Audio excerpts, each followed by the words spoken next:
You can tell so much about the person's entire life by the major they choose.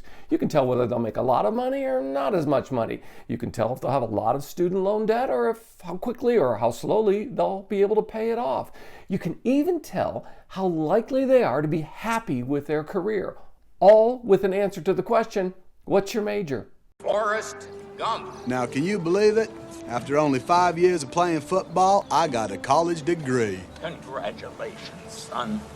And with more and more students changing their major once they start in college, they've extended their education from 4 to 5 or even 6 years. Yes, it's becoming more common. You can look at the stats at colleges and universities about what percentage of their students graduate in 4 years, and the numbers keep going down. Mama was so proud. Forrest, I'm so proud of you. Here, I'll hold this for you. Congratulations, son. Have you given any thought to your future? Thought? And this is why it's so important to go in and choose a major, or to learn how to use your major in ways, in your career, in the workforce, in ways that if you choose a major because you just like the subject, but there's very little use or utility for that major, you have to work extra hard to make your major work for you in your career. Hi, I'm James Callahan, and this is The Do-Over Show. And one of the important features of a do-over is figuring out how to leverage and use your transferable skills, even from a major that may be obsolete or no longer exists, to use it in your life in ways that can create a new path, a new career, a do-over that's successful. One recent in-depth study tracked at major schools, famous schools, this trend, this move away from soft skill majors to hard skill majors. For example, at Ohio State, humanities majors fell from 2012 to 2020 by 46%. The same happened at Tufts, Vassar, Bates, the University of Notre Dame, where humanities majors continued to drop through 2020. At Boston University, they lost 42% of their humanities majors, and at SUNY Albany, they lost 70% of the humanities majors during that 2012 to 2020 period. That means that colleges and universities look at those low enrollment numbers, those low choices in those majors, and say, yeah, maybe we should just cancel them. And by the way, this trend is international. You'll find it in all higher education settings, the trend from soft skills to hard skills.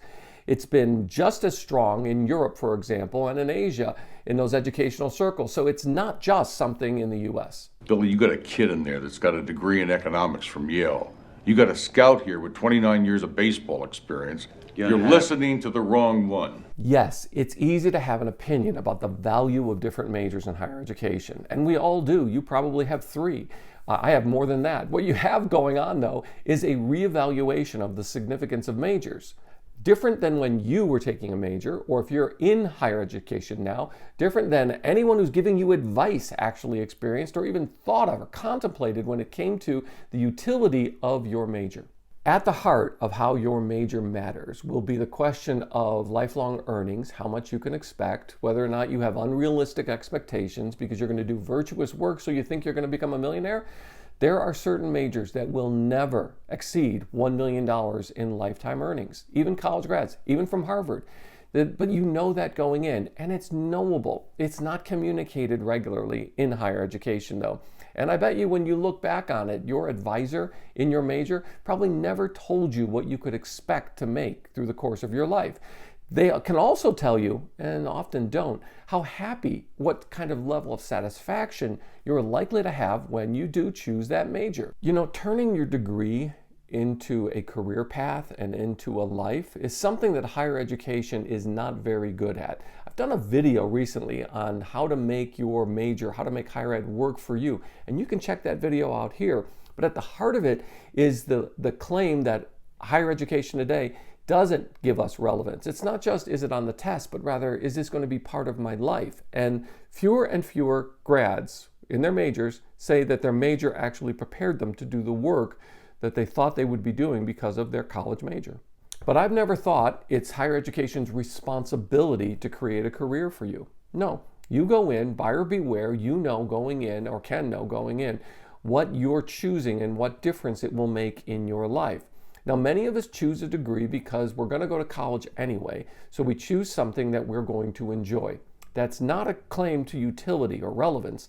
That's just a preference. It's just something that we like. All of a sudden, we're in college. It's like high school with ashtrays.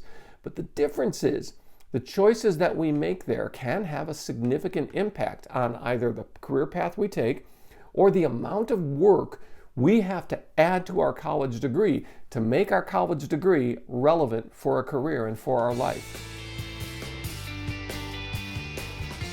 And thanks for being part of the Do-Over Show. Please, while you're down there commenting, could you hit the like button? Because it really helps. And how about you subscribe so that you don't miss the next episode? I'm so glad you found me, and I found you. Thanks.